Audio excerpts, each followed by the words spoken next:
It began the week I moved into the small apartment on the corner of the old building. The place was cheap, too cheap for the size and location. The landlord said the previous tenant had left abruptly in the middle of the night without taking anything. I didn't ask why. It was the kind of thing you don't ask about when the rent is half what it should be. The apartment was quiet in a way that felt heavy. The walls seemed to absorb sound. When I first walked in, it smelled faintly of metal and dust, like a place that hadn't been open for a long time. The only thing that stood out was the closet in the bedroom. It was large, built into the wall, with a single wooden door and no handle, just a small notch to pull it open. The landlord told me it's sometimes stuck in the humidity, but otherwise was fine. The first few nights were uneventful.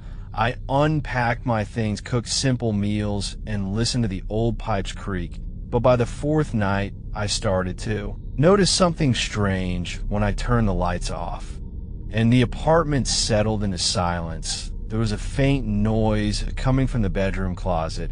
At first, it sounded like the building shifting or the distant hum of traffic. But when I listened closely, it wasn't quite that. It was soft, slow, rhythmic, like air moving in and out, breathing. I remember standing in the doorway that night, staring at the closed door. My mind tried to explain it. Maybe the vent system was behind the wall.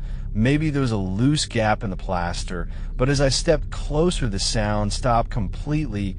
I opened the closet and found nothing but a single rail and the bare wooden floor. No vent, no hole, just darkness pressing out from the corners. I told myself it was nothing and went back to bed. The next night it came.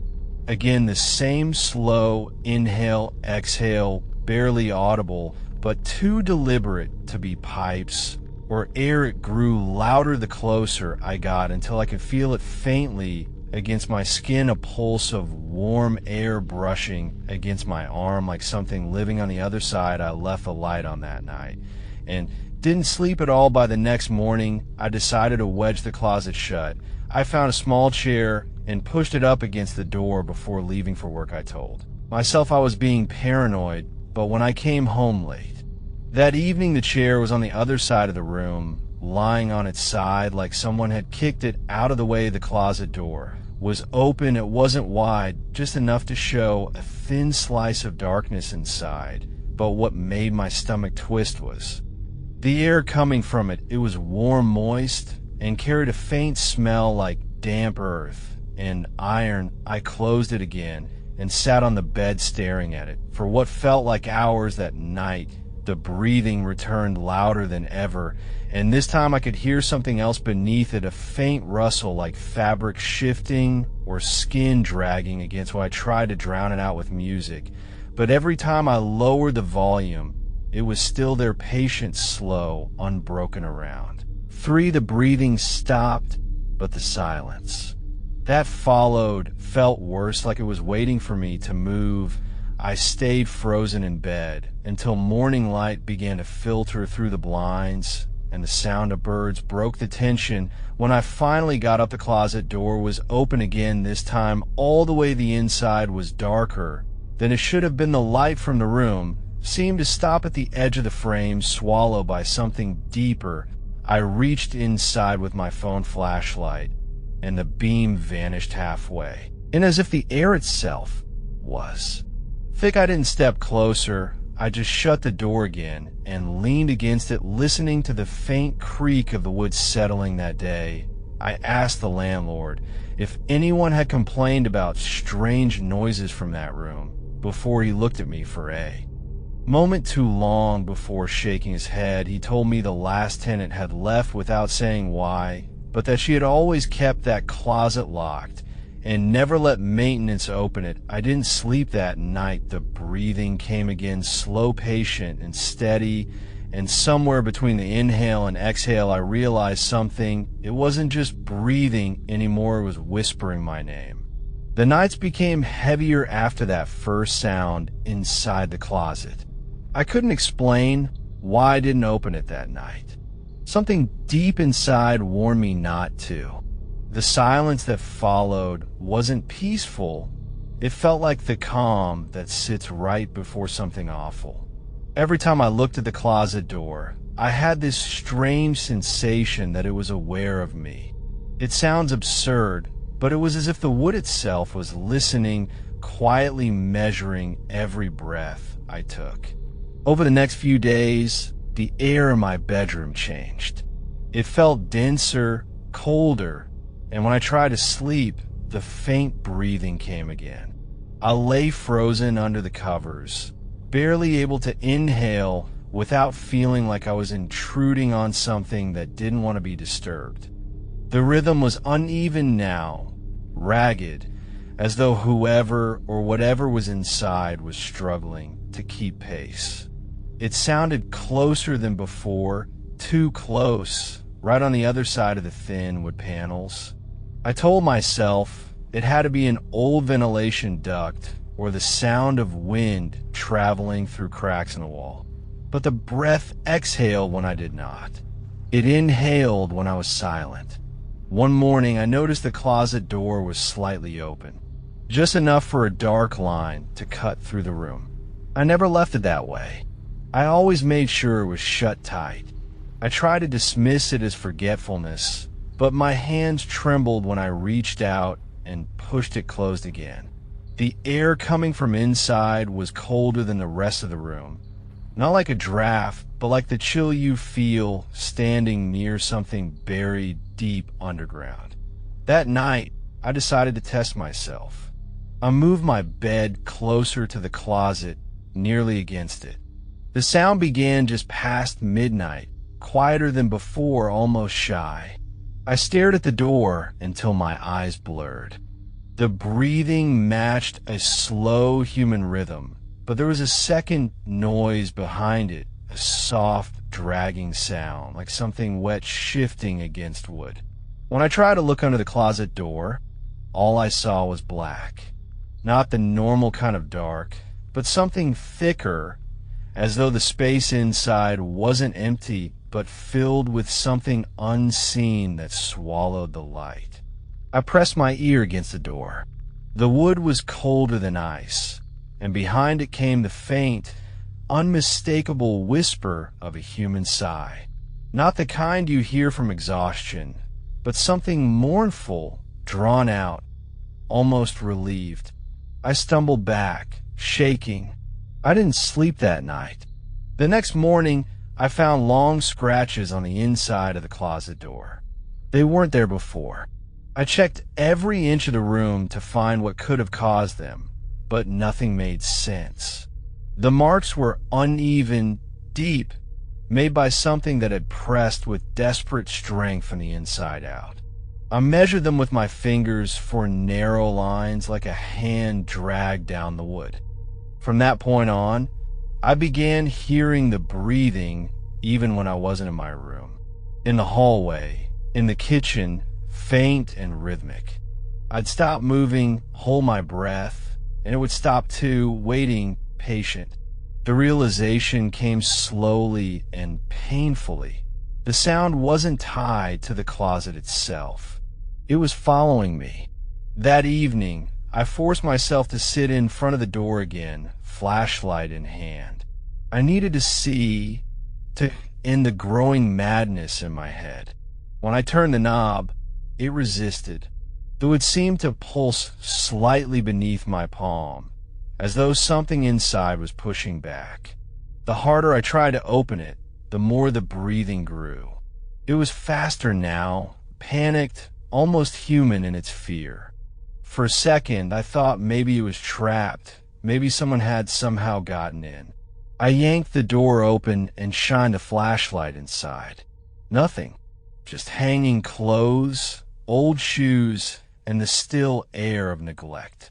But the smell was new, damp and sour like wet soil and something decaying just out of reach. I moved the clothes aside, checked the walls, even the ceiling. All solid. Yet the temperature dropped several degrees in seconds, and my breath came out in pale mist. Then, faintly, the sound came again, but not from the back wall. It came from right above my head. I turned the flashlight upward, and for a moment I saw something. A faint outline pressed against the wood, like a shape struggling to push through from the other side. It was gone before I could blink, leaving behind only the faint echo of breath and the smell of earth. I slammed the door shut and fell backward onto the floor. That night, I locked the closet door. I even pushed my dresser against it. Still, I could hear the muffled sound of breathing seeping through the wood. Slow, patient, as if it knew locks meant nothing. I tried covering my ears, playing music, doing anything to drown it out. It didn't help. The rhythm matched my own heartbeats until I couldn't tell which was which. By morning, I found something that made my stomach drop. On the wall near the bed, right beside where my head rested, new scratches had appeared, identical to the ones inside the closet. I stared at them for a long time, too afraid to touch them, too afraid to move. The breathing had found another way out, and I realized then that the closet wasn't just breathing anymore. It was learning to crawl closer. After the scratches appeared beside my bed, I could no longer deny it. Whatever was inside that closet was no longer content with staying there. It wanted to move. It wanted to breathe closer. I began noticing faint marks on the walls in other rooms too, long, thin trails of dust disturbed on the paint, like something dragging its fingers slowly, testing the surface from behind.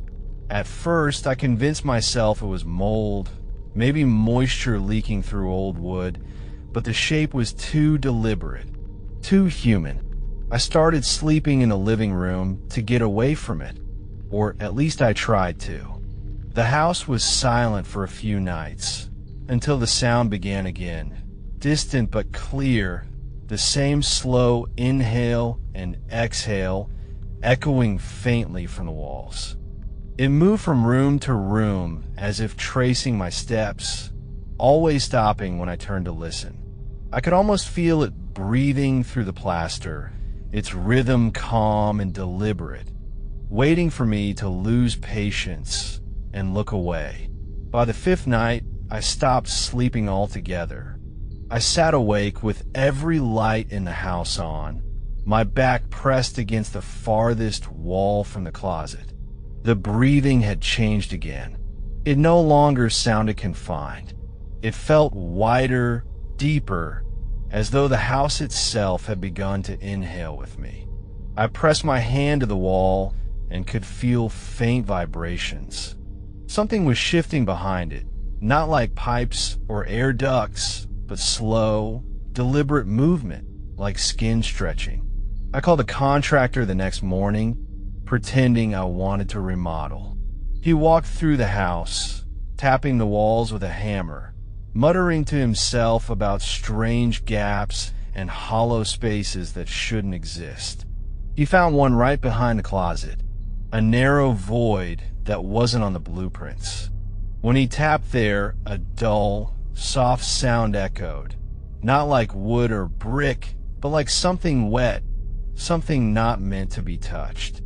He frowned, said the structure was odd, and that he'd return in a few days with tools to open it. He never came back. He stopped answering his phone. That night, I tried to ignore the sound again, but something new joined it. A faint knocking coming from deep inside the walls. 3 slow knocks, then silence, then the breathing again. The rhythm made no sense, like a coded pattern, deliberate and patient. It was as if something inside was signaling me. I sat there for hours, frozen, tried to convince myself it was a rodent or pipes, but the knocks were too slow, too spaced apart, too intelligent. The next morning, I found the closet door wide open again, the dresser pushed aside from the inside. I didn't move it. I hadn't even touched that side of the room. My first thought was that someone had broken in, but the windows were locked, no sign of entry. The air coming from the closet was no longer cold. It was warm, damp, like the breath of something alive. I could smell it now, earthy, metallic, faintly sweet like rotting fruit. I stood there for a long time, staring into that black space between hanging clothes, waiting for something to move. Nothing did. I closed the door again, but before I turned away, I noticed something on the inside edge of the frame. Fingerprints. They were faint, but visible, pressed into the wood, as though someone had gripped it from the inside. Only they weren't shaped like mine. The fingers were too long, too thin. That evening, I decided to set up my phone to record while I slept. I placed it on the dresser facing the closet. I didn't expect to see anything, but when I woke up and checked the footage, the battery was dead. The screen had frozen halfway through the night, but before it cut off, I caught something, the closet door slowly opening on its own, inch by inch, as though someone inside was careful not to make sound. The breathing grew louder until it filled the room. Then the phone glitched and went black. I deleted the video. I couldn't watch it again, but I couldn't ignore what I'd seen. Something was inside my house, behind the closet, behind the walls, and it was watching me. Over the next few days, I began noticing small signs of intrusion. My clothes in the closet were slightly displaced. My shoes turned in the wrong direction. A faint damp stain spread from the baseboards near the wall, dark and uneven. At night, I began hearing faint whispers just beyond recognition, like breath shaping words that never formed. Once I pressed my ear to the wall again, desperate to understand what it wanted. I heard movement, soft dragging, then something that froze my blood, a faint voice, low and breathless, mimicking the rhythm of my own breathing. It was trying to breathe like me. That night, I left the house and slept in my car. I told myself I'd call someone the next morning, maybe the police, maybe an exorcist, if such a thing even worked. But when I returned at dawn, the front door was open. I had locked it before leaving. Inside, everything looked the same except for one thing. The closet door was missing. Not open, not broken gone. The frame stood empty, leading into a black hollow that seemed deeper than it should be. The air that came out of it was pulsing, slow and rhythmic, like a lung, like something waiting. And I understood too late that the closet had never just been a space in the room. It was something older, something alive, something that had been patient for far too long, learning how to breathe, how to reach, how to pull the walls apart one heartbeat at a time. And it was almost ready to come through. The morning after the closet door vanished, the house no longer felt like mine. The air had changed. It was heavy now, thick enough that breathing took effort. Every inhale carried that faint, wet warmth from the hollow where the door used to be. It clung to the walls and filled the corners like invisible fog. I could almost feel the pulse of it, slow and deliberate, matching the same unnatural rhythm I had come to dread. I stood there for hours, staring into the open void where my closet once was. There was no frame anymore, just darkness. I shone my phone light inside and saw that the back wall had warped inward, curving strangely, as though the structure itself had softened. It didn't look like wood or plaster anymore. It looked like something that could flex. The surface shimmered faintly under the light, glistening with moisture, and beneath that faint sheen, I could see something moving. It wasn't fast. It moved like muscle contracting beneath skin. I dropped my phone when I realized the sound wasn't only coming from that room anymore. The breathing had spread. I could hear it in the hallway, faintly echoing from beneath the floorboards, from inside the vents, even from the kitchen walls. It was no longer confined. It was learning to move through the structure of the house. I decided to leave. I packed a few things as fast as I could, but when I reached the front door, it wouldn't open. The lock turned, but the door wouldn't budge. The wood felt soft beneath my hands, like it had absorbed moisture. When I pressed harder, it flexed slightly as though something on the other side was pressing back. I tried the windows next, but the glass was fogged from the inside, faintly vibrating with the same rhythm as the breathing. I punched one, desperate to get out, but instead of shattering, it rippled like hitting a membrane. The air in the room seemed to pulse in response, and then the breathing grew louder, angry now, faster. The sound came from every direction, filling the house until the walls seemed to throb. I fell to the floor, covering my ears, but I could still feel it, the breath moving through the house, filling it like blood through veins. It wasn't the house anymore. It had become something else, something alive, something aware. Then came the voice, faint at first, but unmistakable. It came from the hollow behind the closet, deep and wet, forming broken words that barely made sense. It didn't sound human. It sounded like something learning to speak. It repeated the same noise again and again until the sounds began to shape into something I could almost understand. It was saying my name. I screamed and ran down the hallway, but every door I opened led back to the same place, the bedroom. No matter which direction I turned, I found myself standing before that open hollow, that breathing space where the closet had been. The house had folded itself around it, drawing me closer each time. The walls were no longer solid. They pulsed when I touched them. The air had a weight to it, as if filled with invisible water. I couldn't tell if I was still awake or trapped inside some kind of living nightmare. In a last desperate attempt, I ran toward the kitchen and grabbed the hammer I had left from when the contractor visited. I slammed it against the wall beside the hollow. The surface dented, but when I pulled the hammer back, something thick and dark dripped from the hole. It wasn't paint. It smelled metallic, warm, and unmistakably alive. The breathing stopped. The silence that followed was worse. I froze there, waiting for something to happen, but for a full minute, nothing did. Then the wall trembled once, twice, and then burst outward. A wave of warmth hit me, followed by a sound like tearing fabric. Something pale and slick pressed through the crack.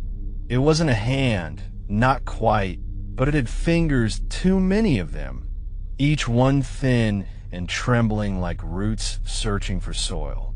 They curled against the light, retreating slightly, then pushing forward again, stronger this time. I ran, stumbling over furniture, try to reach any door that might open. Every direction I turned, the house shifted, the hallways bending and twisting like soft muscle. The lights flickered, and for a moment I saw the faint shape of a face forming in the walls, stretched and distorted, watching me with hollow indentations where eyes should be. It didn't blink. It just stared. By the time I collapsed against the farthest corner, I could feel it closing in. The breathing had turned ragged and heavy, as though the thing behind the walls was struggling to keep itself together. The air felt alive, pressing against my skin, brushing my hair, moving in time with my heartbeat. I don't remember passing out, but when I woke, it was morning. The house was silent again. The closet was gone completely. Just a blank wall now, painted over as if it had never existed. The floor where the hammer struck was clean. No dark stains, no marks, no proof of what had happened.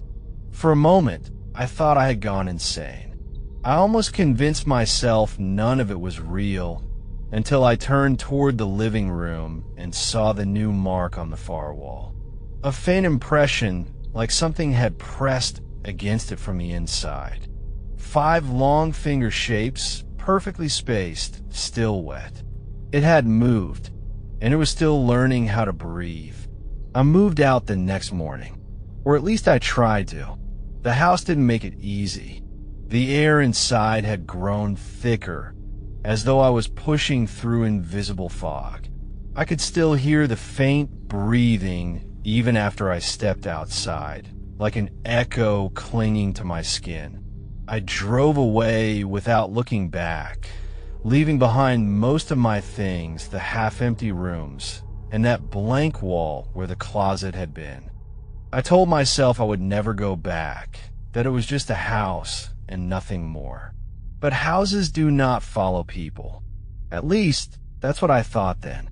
For the first few nights in my new apartment, everything was quiet. I slept on the couch, too afraid to close my eyes in the dark. Every sound made me tense, pipes hissing, cars outside, the refrigerator hum. I told myself it was normal, that I was only paranoid.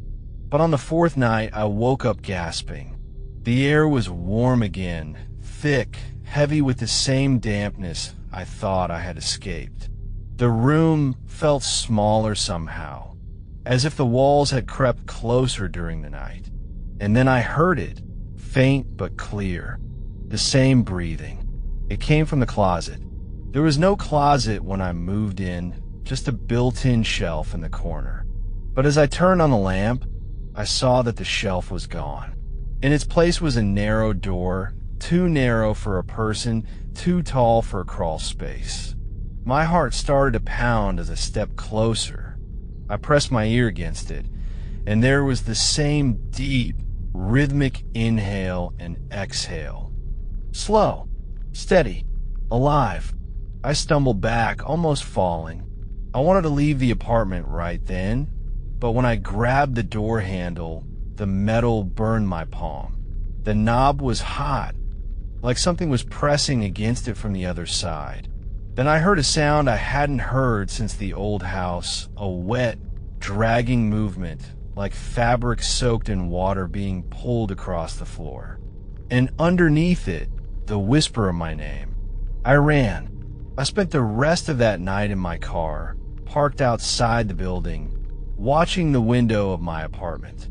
The light inside flickered on and off by itself every few minutes, even though I knew I hadn't left any switch on. At some point, I must have fallen asleep because I woke to sunlight burning my eyes. For a few minutes, the world felt normal again. The building stood still. The window was dark, but when I went back inside, the air was wrong again. The smell hit first, that faint metallic scent like blood mixed with damp wood. The narrow door was still there, only now it was slightly open. Not wide enough to see inside, just enough to show darkness deeper than it should be. The breathing had changed too. It wasn't slow anymore.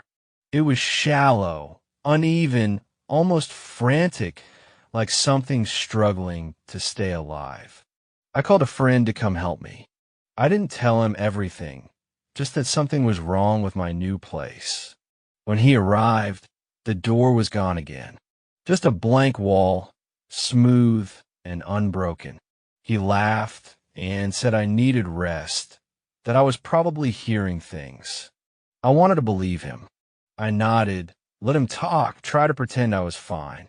But as he spoke, I saw his expression shift. His smile faded. He looked past me, toward the wall behind my couch. There was a bulge forming there. Slow, subtle, like something pressing out from the inside.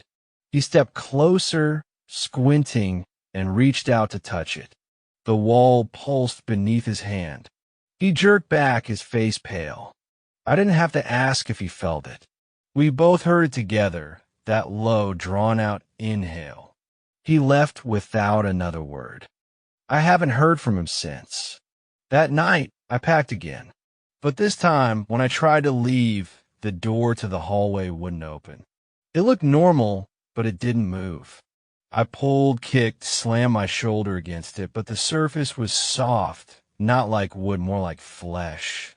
I could feel it giving under my hands, warm, slick with something wet. My pulse was racing. The breathing filled the entire apartment now, fast and panicked, as if whatever lived in the walls could feel my fear feeding it. I looked around for another way out. The window was black. Not dark from outside, but black, like the glass itself had turned solid. My reflection was gone. The air felt wrong, almost liquid, and every breath I took burned in my throat. I turned toward the wall and saw it moving. The paint stretching, veins of darker color spreading across it like cracks, converging toward the center where a faint, quivering outline was forming. It was a door, not a normal door. Its frame pulsed faintly with each breath, the edges wet and glistening. From behind it came a sound I will never forget, the sound of lungs too large for a human chest struggling to pull in air. A single slow inhale, then a wet exhale that shook the floor beneath me. I backed away until I hit the opposite wall. The doorknob twisted. I heard it turning, felt the heat radiating from it, saw a thin mist rising where metal met air. Then it stopped. Everything went quiet. No breath, no sound, only stillness. And then came the final whisper, not from behind the door this time, from inside the room, from the air itself. It said my name, slow and low, stretched out like a sigh. I felt it move across my neck, a faint gust impossibly close. I turned toward the sound and saw the wall directly behind me expand like a lung taking in air. The surface cracked open, revealing a single deep cavity, and from within, something wet and gray began to emerge. It wasn't shaped right. It moved like a person trying to crawl, but forgetting how. It had hands but no eyes. Its chest rose and fell in time with the walls. It didn't reach for me at first. It only sat there, breathing, staring without a face. Then its hand lifted, slow, shaking, and pressed against my chest. The air in the room stopped moving. For a heartbeat, there was silence. Then I realized what it was doing. It was breathing through me. I don't remember what happened next. I must have fainted because when I woke, I was outside. The street was empty. My apartment building stood still and quiet. No light in any window. The police told me later that the unit I described didn't exist. The number I gave them skipped in the layout. They said the hallway ends at a blank wall. But when I drive past that building now, sometimes at night, I still see a faint glow through what should be solid concrete. It pulses, slow, then deep, like something remembering how to breathe.